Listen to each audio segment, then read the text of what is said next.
Nggak semuanya ada di dalam Al-Quran. Memang ada kuli bangunan diceritakan di dalam Al-Quran, jadi sopir, kerja kantor. Jadi marilah, intinya puasa mutih ini salah satu cara untuk berikhtiar mendapat ridho Gusti Allah. Gak ada yang salah ikhtiar. Yang salah itu ketika kita menyimpang dari ajaran yang jelas-jelas dilarang, kita melakukan perbuatan tercela.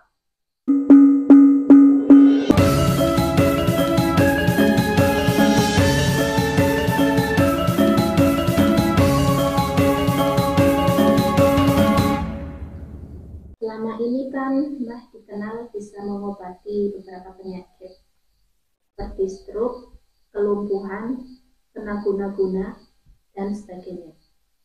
Pertanyaan saya Mbah, kenapa Mbah menggunakan metode totok? Barangkali bisa dijelaskan Mbah.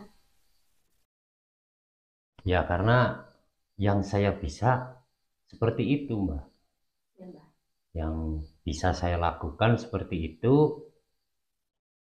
Memang pada umumnya semua jenis penyakit yang ada di tubuh manusia bersumber dari pembuluh darah yang tersumbat. Maka metode totok ini untuk melancarkan peredaran darah. Salah satunya penyakit stroke ini diakibatkan dari tidak lancarnya peredaran darah atau membekunya peredaran darah, sehingga karena darah itu tidak mengalir pada tubuh seseorang di daerah tertentu, maka akan menimbulkan kelumpuhan, mati rasa, dan kemudian orang nggak bisa menggerakkan tangan atau kakinya. Pikiran kita yang terlalu keras berpikir itu juga bisa menurunkan imunitas kita, yang kemudian penyakit itu masuk dalam tubuh kita. Iya. Itu metode totok itu caranya gimana ya? Ya kalau masalah caranya, Mbak bisa lihat nanti kalau pas kebetulan saya lagi menangani pasien kan begitu. Nggak boleh disampaikan di sini. Ini privasi Mbak. Iya Mbak. Kalau boleh tahu Mbak, bisa pengobatan seperti itu belajar atau dari mana? Saya nggak belajar Mbak. Saya nggak belajar. Ini anugerah dari Gusti Allah. Lanjut dengan pertanyaan berikutnya Mbak. Ini tentang puasa mutih. Ya. Puasa mutih itu kebiasaan yang dilakukan nenek moyang. Artinya jauh sebelum ada Islam, bahkan agama apapun. Yang jadi pertanyaan saya Pak, lalu bagaimana hukumnya menurut pandangan Islam? Monggo dijelaskan. Betul Mbak, memang semacam tirakat puasa mutih ini adalah kebiasaan yang dilakukan oleh nenek moyang kita beratus-ratus tahun, bahkan beribu-ribu tahun yang lalu. Puasa mutih ini dilakukan oleh mereka dalam rangka untuk ikhtiar meminta kepada Gusti Allah. Jadi menurut pemahaman saya nggak ada yang masalah. Di dalam hadis maupun di dalam Al-Quran, yang ada kan hanya panduan untuk kita berikhtiar. Di situ kan nggak ada detailnya.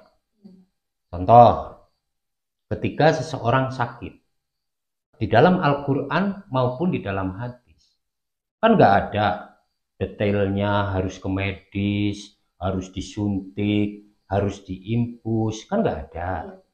Yang ada hanya diwajibkan bagi seseorang atau manusia untuk berikhtiar.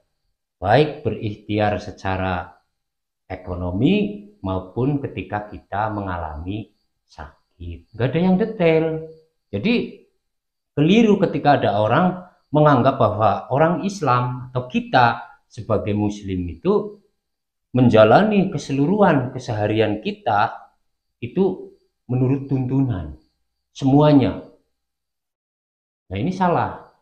Di dalam Al-Quran itu kan garis besar. Jadi agar kita tidak menyimpang dari ajaran. Tapi kan nggak detail. Di situ memang ada. Mbak sekarang ini bikin video kan, Ya. ada di dalam hadis. Tidak ada, Mbak. Mbak pegang HP sekarang, ada dalam hadis. Tidak ada. Nah, artinya apa? Selama yang kita lakukan tidak bertentangan dengan syar'i, maka itu boleh. Termasuk kita berbudaya, bertradisi, ikhtiar bekerja, misalnya jadi kita bekerja kantor, menjadi sopir, tukang mebel, kuli bangunan dan sebagainya. Banyak sekali nggak terhitung ikhtiar-ikhtiar yang kita lakukan atau yang orang-orang lakukan, dan nggak semuanya ada di dalam Al-Quran. Memang ada kuli bangunan diceritakan di dalam Al-Quran, jadi sopir, kerja kantor. Jadi marilah, intinya puasa mutih ini salah satu cara dalam rangka untuk berikhtiar mendapat ridho Gusti Allah. Gak ada yang salah ikhtiar. Yang salah itu ketika kita menyimpang dari ajaran yang jelas-jelas dilarang. Kita melakukan perbuatan tercela. Kita memperkosa orang, kita membunuh orang, kita menganiaya orang, kita menipu orang, menzolimi orang lain. Nah, ini yang nggak boleh dilakukan. Wong ini urusan ikhtiar, termasuk budaya. Saya sering menyampaikan kepada rekan-rekan bahwa marilah kita sama-sama muslim, marilah kita beragama dengan sehat, dengan logika kita.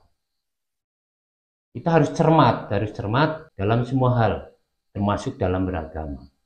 Jangan-jangan karena kita tidak paham, karena dangkalnya pemikiran kita beragama, justru kita menyakiti banyak orang. Begini, Mbak. Ya. Kemarin kan sudah membahas tentang puasa mutih. Tata caranya bagaimana ya? Kalau untuk tata cara puasa mutih, ya pertama jelas kita niat. Sebelum kita melaksanakan niat, kita sebelumnya itu mandi besar. Kita mandi, kemudian jam 5 sore itu kita sudah niat, sudah memulai puasa mutih. Dan ketika kita menjalani puasa mutih ini, kita perbanyaklah mengingat Gusti Allah, mengingat keinginan kita, mau duduk bersila, mau sambil tiduran, atau sambil apalah silakan, tapi yang jelas kita harus lebih ingat lagi kepada Gusti Allah. Kalau selama ini setiap hari kita ingat Gusti Allah, maka pada saat kita menjalani puasa mutih ini, kita lebih lagi mengingat Gusti Allah, mengingat apa yang kita inginkan. Kita sebut terus seperti itu. Ketika sedang menjalani puasa mutih, kita harus berusaha membatasi pergaulan kita, yang mungkin kalau kita biasa berkumpul dengan teman atau dengan berkegiatan yang lain yang tidak wajib, maka kurangilah itu. Lebih baik menyendiri gitu ya, Mbak? Ya itu boleh. Kalau bisa, kalau nggak bisa menyendiri karena mungkin pekerjaan atau tanggung jawab yang wajib, silahkan lakukan, tapi dibatasi agar kita tidak terpancing untuk melakukan kesalahan, menceritakan orang. Nah ini dalam rangka untuk menghindari ini. Lebih baik ketika kita menjalani puasa mutih ini, perbanyaklah di dalam rumah. Berbanyaklah di dalam rumah dan berbanyaklah kita berdoa. Kita memohon sama Gusti Allah apa yang kita minta, yang sedang kita inginkan.